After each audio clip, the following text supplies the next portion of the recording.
आइए बेटा. So today we are on lecture 1 of our revision series of our chapter valuation of goodwill. 4 से 5 marks आपको ये देके चला जाता है बेटा ये चैप्टर. प्लीज बच्चे लिखे यहाँ पे चैप्टर का नाम वैल्यूएशन ऑफ गुडविल. ठीक है.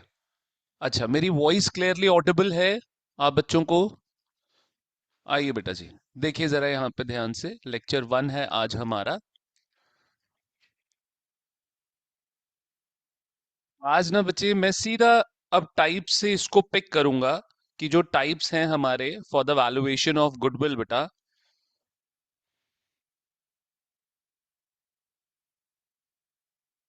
चलिए देखिए बच्चे, फटाफट यहां पे लिखें. सबसे पहला topic methods for valuation of goodwill.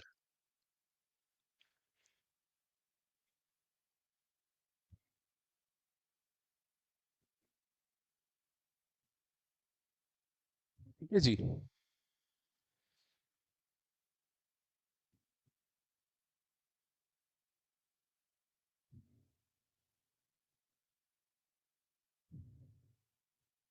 आइए, सबसे पहला हो गया बेटा आपका एवरेज प्रॉफिट मेथड.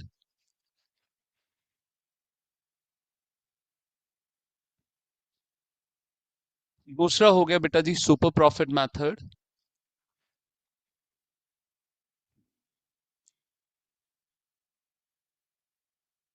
एंड तीसरा हो गया बेटा आपका कैपिटलाइजेशन मेथड.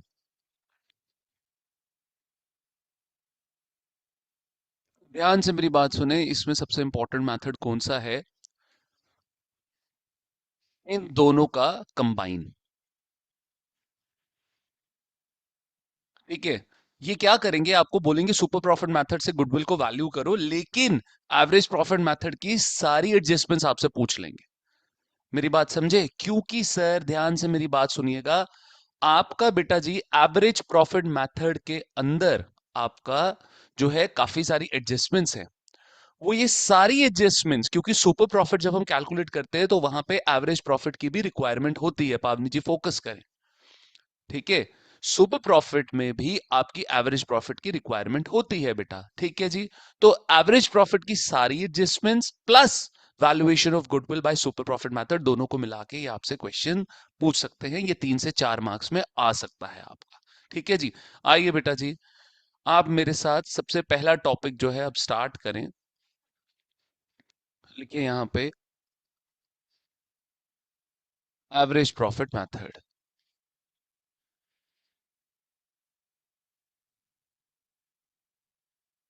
आइए लिखिए बेटा यहां पे important points.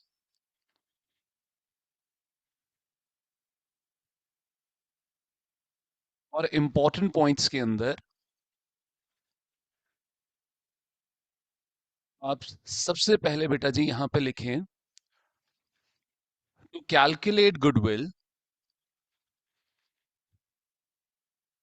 We need future maintainable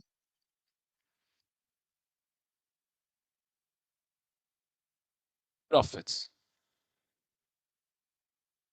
we need future maintainable profits.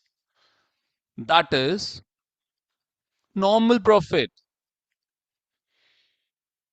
इसको हम क्या बोलते हैं बेटा जी? नॉर्मल प्रॉफिट बोलते हैं. मेरी बात आप समझे? To calculate goodwill we need future maintainable profits, that is normal profit. आइए. ठीक है. To calculate FMP will eliminate. अब टू काटो बेटा, यहां पे लिखो while calculating FMP.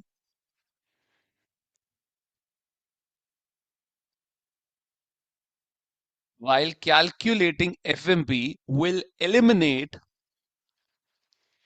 All abnormal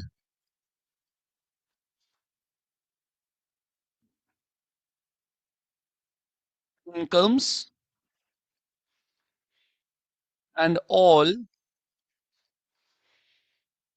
abnormal expenses। ठीक है जी।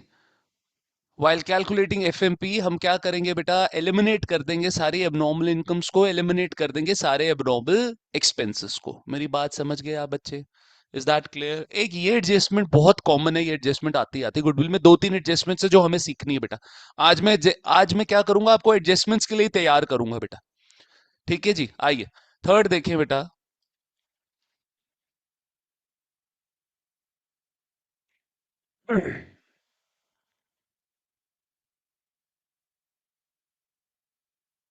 तो बनाइए बेटा यहाँ पे एक चार्ट। यहाँ पे हम एलिमिनेट कर रहे हैं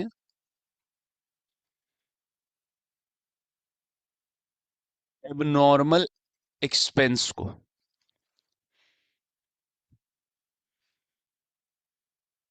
ठीक है, आप जैसे ही एबनॉर्मल एक्सपेंस को हटाओगे बेटा, तो प्रॉफिट क्या हो जाएगा? प्लस। प्रॉफिट क्या हो जाएगा? प्लस। तो बेटा इसकी ट्रीटमेंट क्या है एबनॉर्मल एक्सपेंस की? प्लस। ध्यान से मेरी बात सुनिए, हम एबनॉर्मल एक्सपेंस को एलिमिनेट कर, हम जैसे उसको एलिमिनेट करेंगे प्रॉफिट बढ़ जाएगा। मेरी बात समझ गए आप बच्चे? Is that clear? आइए बेटा नेक्स्ट देखिए बच्चे जी, यहाँ पे एबनॉर्मल इनकम। एबनॉर्मल इनकम को हम जैसे ही एलिमिनेट करेंगे बेटा जी, हमारा प्रॉफिट घट जाएगा। Is that clear? समझ आ रहा है कि नहीं समझ आ रहा? ठीक है। Now sir, what is abnormal expense, what is abnormal income? ठीक है, जैसे मैं आपको एक एग्जांपल दे देता हूं इनका। एबनॉर्मल एक्सपेंस का हम एक एग्जांपल लिखते हैं बेटा यहाँ पे।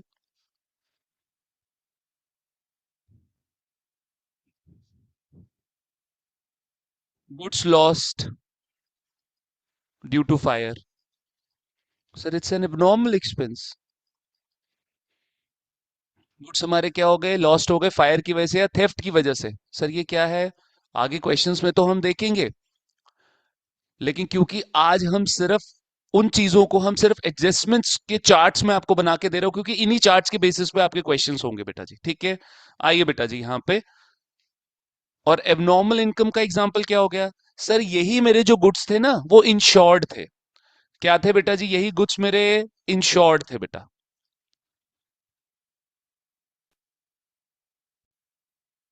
देखिए बेटा, तो एबनॉर्मल इनकम बच्चे मैं बता रहा था कि आपका goods loss due to fire हो गया या थेफ्ट हो गया, वो एबनॉर्मल हुआ। अब वही गुड्स हमने इंश्योर्ड कराए हुए थे, तो हमें उसके ऊपर क्या मिला? इंश्योरेंस क्लेम मिला बेटा। तो लिखो बेटा एग्जाम्पल,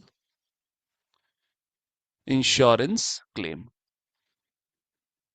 बेटा मैं ना आपको दो क्राइटेरियाज बताता हूं, जिससे आपको समझ आ जाएगा कि दो क्राइटेरिया में से कहीं पर भी वो क्राइटेरिया अगर अप्लाई हो गया बेटा, तो आप समझ जाना भाई ये एबनॉर्मल है। आप समझ जाना वो क्या है? एबनॉर्मल है। दो क्राइटेरिया लगा के देखना, आपको पक्का समझ आ गए आएगा कि वो नॉर्मल है या एबनॉर्मल है बेटा। आइए बच्चे लिखो यहां पे फोर्थ पार्ट,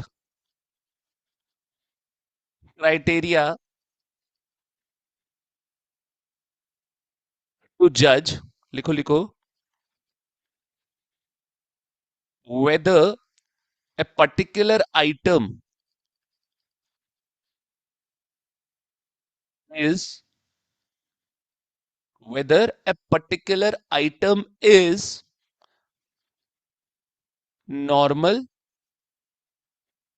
या फिर abnormal.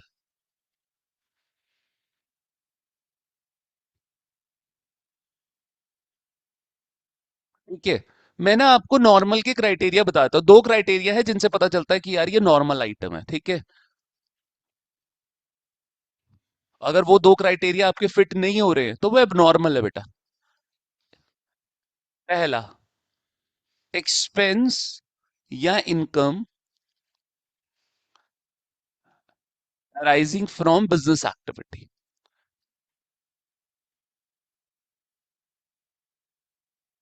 Arising from business activity. ठीक है, एक्सपेंस या इनकम अराइजिंग फ्रॉम बिजनेस, मैं एग्जांपल से भी समझाऊंगा। प्लस कॉन्टिन्यूस इन नेचर,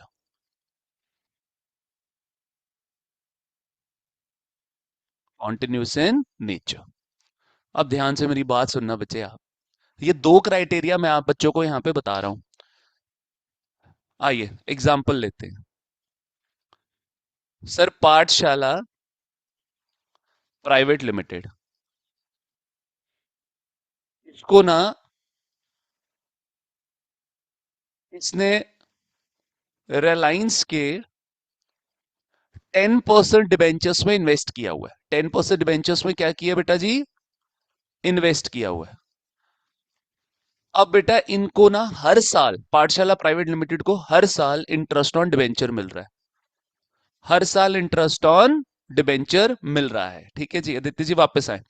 हर साल इंटरेस्ट ऑन डिबेंचर मिल रहा है बेटा पाठशाला प्राइवेट लिमिटेड को, किससे, रिलायंस से। अब दोनों क्राइटेरिया जज करो, जज करो, दोनों क्राइटेरिया लगाओ बेटा। सर हर साल तो है, कॉन्टिन्यूस तो है, लेकिन बिजनेस एक्टिविटी से तो नहीं है। पाठशाला की कोर एक्टिविटी इन्वेस्टमेंट करना नहीं है बेटा, वो तो कोचिंग प्रोवाइड करती है बच्चे जी। बात समझ आई कि नहीं समझ आई? तो इंटरेस्ट ऑन डिबेंचर, सर ये नॉर्मल इनकम नहीं है, ये एबनॉर्मल इनकम है। मेरी बात समझ आए बेटा? तो यहां पे सर ये क्राइटेरिया तो पूरा हो गया। Continuous, NUOUS, continuous in nature, इस पे तो टिक लगाओ भाई। लेकिन नॉट फ्रॉम बिजनेस एक्टिविटी। अब आपको कोई भी आइटम बन जाए भाई, कोई भी आइटम बन जाए, ये दो क्राइटेरिया लगा लेना, नॉट फ्रॉम बिजनेस एक्टिविटी। ठीक है, 10, interest on debenture is not, interest on debenture is not normal income. भाई समझ आया कि नहीं समझ आया, मुझे बता दो बेटा। तो पहला टॉपिक हमने खत्म किया एबनॉर्मल नॉर्मल का, इसको तो साइड करो बच्चे जी। Is that clear? Getting it? पूरा कॉन्सेप्ट समझ आया? आगे बढ़, क्वेश्चंस मैं कराऊंगा कल वाली क्लास में बेटा, 3-4 में आराम से यार ये खत्म हो जाएगा हमारा चैप्टर, कोई बहुत बड़ी बात नहीं है इस चैप्टर की। ठीक है जी, चलो चल सकते हैं बच्चे जी आगे। ठीक है, आइए, लिख लिया आप दोनों बच्चों ने? ठीक है जी, चलो आइए बेटा जी, देखिए जी, नेक्स्ट देखिए बेटा जी, यहां पर क्या हो रहा है आपका। अब बच्चे सेकंड कॉन्सेप्ट पे चलो आप। ये पहला कॉन्सेप्ट हमारा इंपॉर्टेंट पॉइंट्स में खत्म हुआ। ठीक है, इसमें डालो यार इसको, इंपॉर्टेंट पॉइंट्स के ऊपर टॉप पे जाओ, लिखो यहाँ पे एबनॉर्मल आइटम्स, एबनॉर्मल आइटम्स। ठीक है बेटा, इसको लिखना यहाँ पे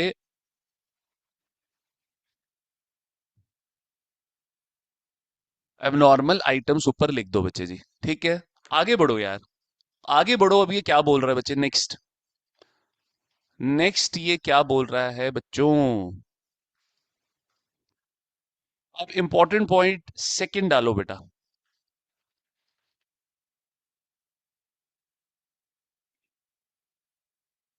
इंपॉर्टेंट पॉइंट सेकंड डालना बच्चे, लिखना बेटा यहाँ पे capital expense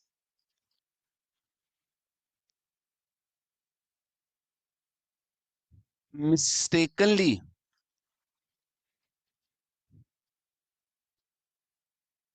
held as revenue expense. Sir पहले तो यही बताओ, ये कैपिटल एक्सपेंस क्या होता है, ये रेवेन्यू एक्सपेंस क्या होता है? कोई बात नहीं बच्चे, कह रहे capital expenses mistakenly held as revenue expense and vice versa. Sir ये वाइसे वर्सा क्या हुआ? सर उल्टा, कि रेवेन्यू को गलती से क्या बना दिया, कैपिटल बना दिया। मेरी बात समझ गया बच्चे? Is that clear? ठीक है, capital expense mistakenly held as revenue expense and vice versa मतलब revenue expense mistakenly held as capital expense. मेरी बात समझ गया बच्चे? Is that clear? आओ बेटा आगे बढ़ते हैं यार। तो यार पहले तो इसमें पहला पॉइंट यही बनाओ कि भाई ये क्या है, रेवेन्यू एक्सपेंस क्या है और कैपिटल एक्सपेंस क्या है। सर इसमें ना आपका एक ही क्राइटेरिया आप लगाएं, एक ही क्राइटेरिया लगाएं आप उसमें। ध्यान से मेरी बात सुने बच्चे। रेवेन्यू एक्सपेंस जो होता है ना बेटा, वो आपका हमेशा बिजनेस एक्टिविटी से रिलेटेड होता है, और बेटा जी कॉन्टिन्यूस इन नेचर होता है। हमेशा क्या होता है? Continuous in nature. Is that clear? ठीक है जी। तो बेटा आप ये ना बिजनेस एक्टिविटी वाला क्राइटेरिया इसमें मत लगाओ, कंफ्यूज हो जाओगे। बस सिंपल इतना क्राइटेरिया रखो यार। Sir revenue expense continuous in nature होता है।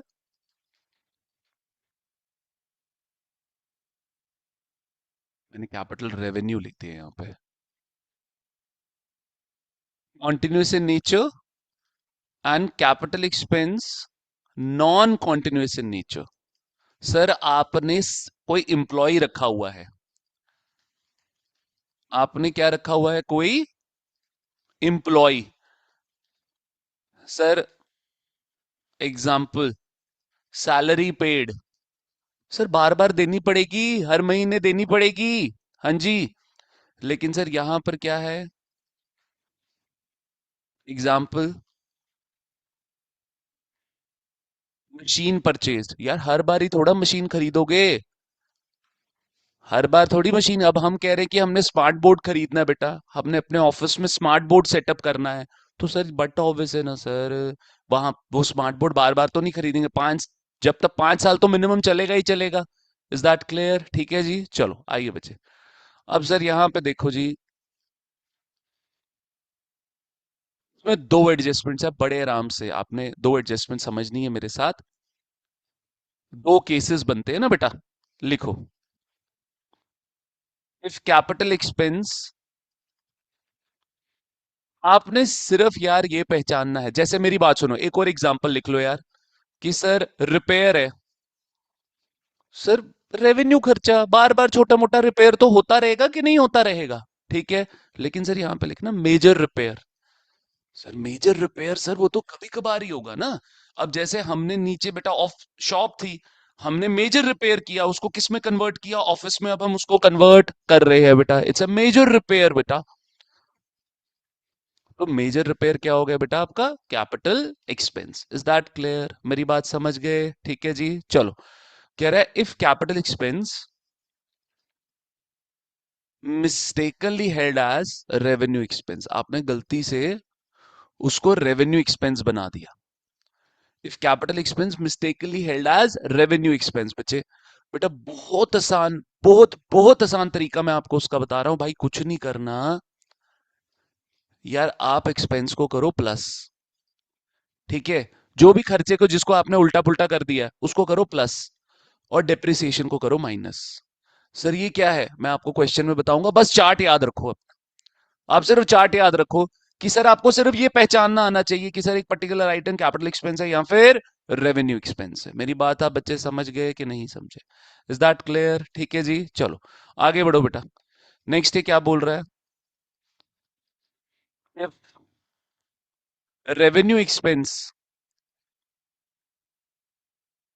mistakenly held as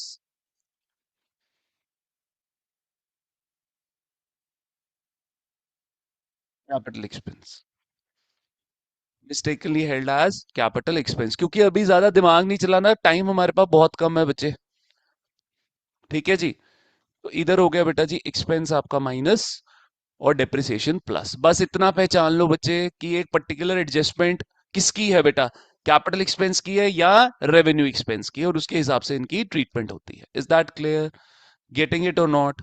समझ आया कि नहीं समझ आया? ठीक है जी बेटा। आइए बच्चे थर्ड एडजस्टमेंट के ऊपर चलिए आप मेरे साथ। यही तीन यहाँ पे मेजर एडजस्टमेंट्स है बेटा, ठीक है? तीसरे एडजस्टमेंट्स पे चले बच्चे। देखो बेटा यहाँ पे इंपॉर्टेंट पॉइंट में,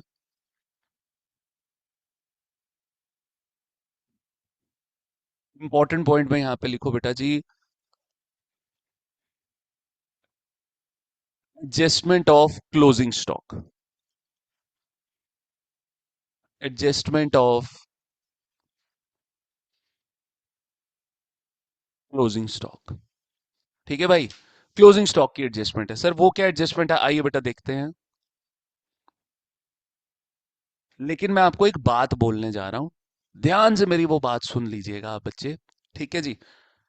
बेटा आप ना, अगर ये क्लोजिंग स्टॉक वाली एडजस्टमेंट आपने सिंपलीफाई करनी है ना अपने लिए बेटा, आप एक काम करना बच्चे, ठीक है? अच्छा, adjustment of closing stock and opening stock कर लो यार, एंड ओपनिंग स्टॉक दोनों कर लो। क्योंकि पिछले साल के क्लोजिंग में अगर आपने कुछ गलत किया तो अगले साल के ओपनिंग पे भी उसका इंपैक्ट पड़ेगा, पड़ेगा कि नहीं पड़ेगा? पिछले साल का क्लोजिंग अगले साल का क्या बन जाएगा? ओपनिंग बन जाएगा। तो इसमें दोनों एडजस्टमेंट्स, गलती ये सिर्फ क्लोजिंग में करते हैं, इंपैक्ट ओपनिंग पे भी आ जाता है। मेरी बात समझ रहे हो आप बच्चे? Is that clear? तो adjustment of, Aditya ji focus, adjustment of closing stock and opening stock. आइए बेटा देखिए जरा अब ये क्या बोल रहे हैं यहाँ पे, फटाफट लिखे यहाँ पे बच्चे जी। मैं, अच्छा मैं आपको बता रहा था, हाँ एक चार्ट फॉर्म में ही कर लो इसको। आप प्लीज मेरे पे भरोसा करेंगे, आपके लिए बड़ा सिंपलीफाई मैं कर दूंगा यार। आप क्लोजिंग स्टॉक को ना भाई क्या मान लो, एक्सपेंस, सॉरी क्लोजिंग स्टॉक को ना मान लो इनकम। सर ये क्या बोल रहे हो, क्लोजिंग स्टॉक तो एसेट होता है, वो इनकम थोड़ा। बेटा प्लीज इस एडजस्टमेंट के लिए अपने दिमाग में बिठा लो क्लोजिंग स्टॉक इनकम है। मेरी बात समझ गया बच्चे? इस दैट बड़ा सिंपलीफाई हो जाएगा आपके लिए, ठीक है? और सर ओपनिंग स्टॉक क्या है? एक्सपेंस। ओपनिंग स्टॉक तो वैसे ही ट्रेडिंग में एक्सपेंस होता ही होता है, ठीक है जी, वो तो कॉस्ट का पार्ट होता है, तो इसको एक्सपेंस मानने में आपको कोई तकलीफ नहीं होनी चाहिए। लेकिन क्लोजिंग स्टॉक को एसेट ना मान के इनकम मानना बेटा, अपने दिमाग को सिग्नल देना कि भाई ये इनकम है। Is that clear? समझ गए मेरी बात? आइए बच्चे जी, अब यहाँ पे सेकंड पॉइंट बनाइए बेटा, आराम से, यही आखिरी हमारी एडजस्टमेंट है और उसके बाद हमारा जो है सारा खत्म हो जाएगा। इसके बाद कोई इतना कोई बचा नहीं है चीजें इसमें। आइए, ये तीन एडजस्टमेंट जो है वो मेजर एडजस्टमेंट है इस चैप्टर की बेटा। देखिए जी क्या बोल रहा है, फिर फॉर्मूला वगैरह तो हम देख ही लेंगे, उसमें कोई इतनी बड़ी बात नहीं है। आइए देखिए जी, एवरेज प्रॉफिट में तो बच्चे अब हमें कुछ करना ही नहीं है, बस हमें सारी एबनॉर्मलिटीज को हमें साइड करना है। कैपिटल, ध्यान से सुनो, इधर देखो मेरी तरफ, सारी एबनॉर्मलिटीज को हमें एलिमिनेट करना है एवरेज प्रॉफिट में, ठीक है? एवरेज प्रॉफिट निकालते वक्त हमें क्या निकालना है? Future maintainable profit. तो सारी एबनॉर्मलिटीज को हम साइड लाइन करेंगे बेटा। दूसरा, दूसरा क्या था बच्चे जी उसके अंदर? सर दूसरा ये था कि सर कैपिटल एक्सपेंस गलती से रेवेन्यू मान लिया, रेवेन्यू गलती से।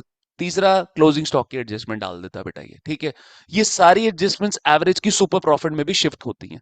तो मैं क्या करूंगा, एक फुल फ्लेज बड़ा क्वेश्चन बनाऊंगा जिसके अंदर सुपर प्रॉफिट आप बच्चों को निकालने को दूंगा और उसके अंदर ये एवरेज की मैं सारी एडजस्टमेंट्स भी डाल दूंगा। मेरी बात समझ गए कि नहीं समझे?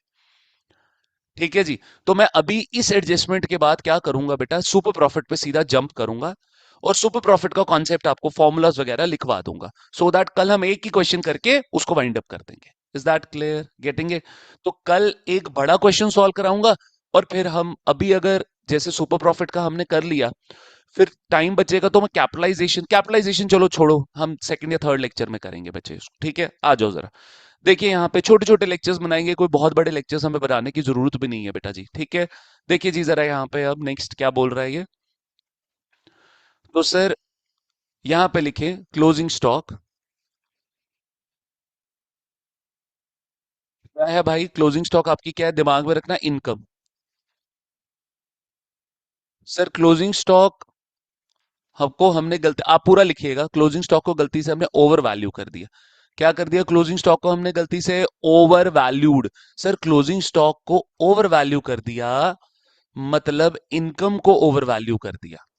इनकम को ओवर वैल्यू कर दिया मतलब प्रॉफिट को ओवर वैल्यू कर दिया। अब प्रॉफिट को ओवर वैल्यू कर दिया, ज्यादा दिखा दिया, तो सर क्या करोगे? अब ट्रीटमेंट क्या करोगे? इलाज क्या करोगे बेटा जी? प्रॉफिट को माइनस करेंगे बेटा, नीचे करेंगे। Is that clear? समझ आई मेरी बात? तो सर इन शॉर्ट, कि अगर क्लोजिंग स्टॉक ज्यादा, प्रॉफिट कम कर देना। प्रॉफिट क्या कर देना? कम कर देना। मैं फिर भी आपको सारी एक्सप्लेनेशन लिखा रहा हूं बच्चे, ठीक है? ध्यान से किसी इंटरव्यू में या किसी वाइवा में मत बोलिएगा क्लोजिंग स्टॉक इनकम है, कि सिर्फ आपका मेरा सीक्रेट है बेटा। Is that clear? ठीक है जी, आगे बढ़ो बच्चे। क्या बोल रहा है बेटा जी next? Closing stock over valued, closing stock under valued बेटा। तो यहां पे इनकम क्या हो गई बेटा जी आपकी? इनकम सर जी, क्लोजिंग स्टॉक को आपने अंडर वैल्यू करा मतलब इनकम को आपने अंडर वैल्यू कर दिया, प्रॉफिट को भी आपने अंडर वैल्यू कर दिया, प्रॉफिट को अंडर वैल्यू। तो ट्रीटमेंट, ट्रीटमेंट क्या हो गई बेटा जी? अब प्रॉफिट को अंडर वैल्यू करा भाई, अब प्रॉफिट को हम बढ़ा देंगे, प्रॉफिट को प्लस कर देंगे। Is that clear? Getting it और नॉट? ठीक है जी, चलो आ जाओ बेटा। नेक्स्ट देखो यार, क्या बोल रहा है, ओपनिंग स्टॉक। ठीक है जी, नेक्स्ट क्या बोल रहा है भाई अपना, ओपनिंग स्टॉक। ओपनिंग स्टॉक को हम क्या मान रहे हैं बेटा जी, एक्सपेंस। क्या मान रहे हैं हम इसको, एक्सपेंस मान रहे हैं बेटा। दो पार्ट्स में डिवाइड करो, ओवर वैल्यूड, अंडर वैल्यूड। तो अगर, अब इधर देखो बेटा, सर पिछले साल का क्लोजिंग स्टॉक ओवर वैल्यू किया तो अगले साल का ओपनिंग स्टॉक ओवर वैल्यू हो जाएगा। मेरी बात समझ गए कि नहीं समझे आप बच्चे? आदित्य जी ऊपर, पिछले साल का क्लोजिंग ओवर वैल्यूड तो वो पिछले साल का क्लोजिंग कैरी फॉरवर्ड होके ओपनिंग बन जाएगा। Is that clear? Getting it और नॉट? ठीक है, चलिए आइए बेटा जी।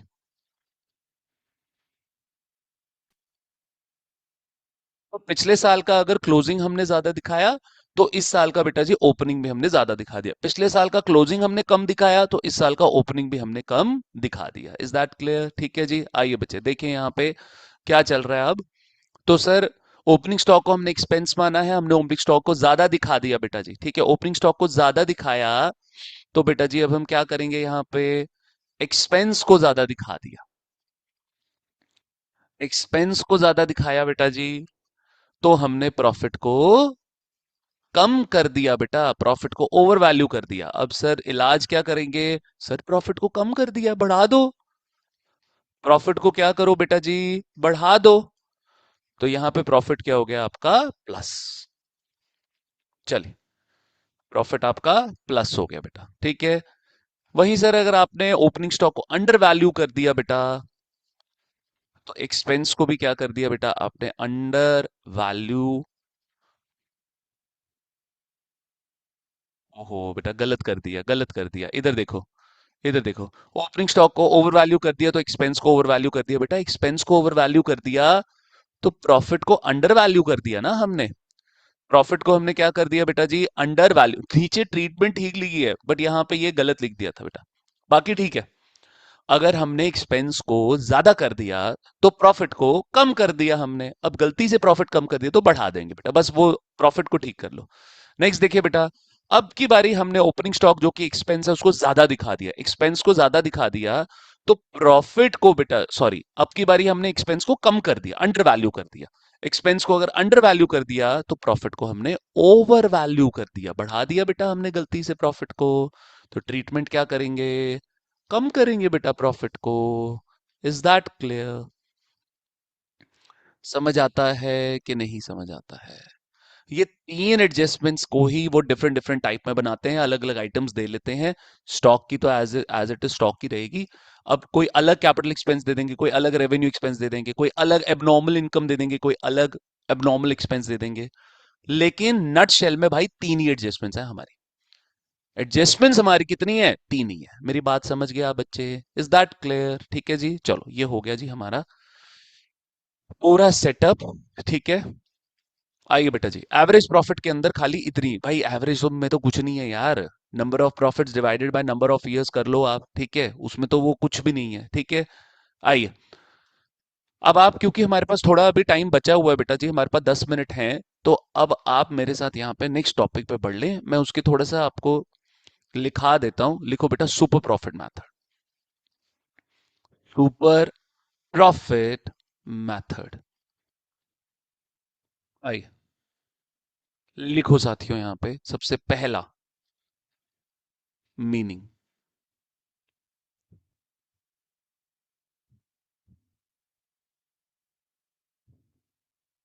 लिखो बेटा, super profit means over and above the normal profit, over and above the normal profit। भाई जितना कोई नॉर्मली कमा रहा है, अगर कोई नॉर्मली मार्केट के अंदर सर कोई भी नई दुकान डालेगा, 5 रुपया तो कोई भी कमा ही लेगा। सर हम कितना कमा रहे हैं, 10। तो नॉर्मल से जितना ऊपर आप कमा रहे हो that will be called as super profit. मेरी बात समझ आई? Super profit means over and above the normal profit. Is that clear? Super profit means over and above the normal profit. Is that clear? ठीक है जी, तो बेटा जी इसका फटाफट फॉर्मूला लिखो यार आप, फटाफट इसका फॉर्मूला लिखो, थोड़ा सा ही मैं पढ़ाऊंगा, ज्यादा नहीं। फॉर्मूला क्या है भाई? सुपर प्रॉफिट का मतलब क्या हो गया? Extra profit. और यहाँ पे एवरेज प्रॉफिट का मतलब क्या हो गया बेटा जी? हमारा प्रॉफिट, हमारा प्रॉफिट जो हम कमा रहे हैं, जो हम 10 रुपया कमा रहे हैं, that is average profit minus normal profit. Sir normal profit मतलब कि मार्केट में दुकान डाल लो, मार्केट में बिजनेस स्टार्ट कर लो, इतना तो नॉर्मल प्रॉफिट हर कोई कमा ही लेगा बेटा जी। Is that clear? समझ आई मेरी बात? अब कई बारी ना इन लोगों ने आपको नॉर्मल प्रॉफिट दिया नहीं होता बेटा, तो आप यहां पे लिखें नॉर्मल प्रॉफिट का मतलब क्या है बेटा जी? Average capital employed. Sir now what is average capital employed? Sir average capital employed का मतलब हो गया amount invested by owner in his business, कि भाई तूने इतना पैसा इन्वेस्ट किया, तूने 10 रुपया इन्वेस्ट किया और उसके ऊपर तेरे को 10% का रिटर्न मिला, कितना? 1 रुपया। Is that clear? कि कितना पैसा तूने बिजनेस में इन्वेस्ट किया और उसके ऊपर कितना तू पैसा कमा पा रहा है, into normal profit. Is that clear? मैं एवरेज कैपिटल एम्प्लॉयड के ऊपर कल यहीं से मैं चर्चा शुरू करूंगा, कि एवरेज कैपिटल एम्प्लॉयड से ही हमारा टॉपिक कल जो है वो स्टार्ट होगा। मेरी बात आप बच्चे समझ गए? Is that clear? ठीक है जी बेटा जी, तो आज के लिए इतना ही। मैंने एडजस्टमेंट्स आप बच्चों को समझा दी, सुपर प्रॉफिट भी शुरू करा दिया, कल एक बड़े क्वेश्चन के मैं साथ आऊंगा और ये दोनों मेथड्स हम जो है वाइप आउट कर देंगे। Is that clear? Okay guys, bye bye, take care बच्चे।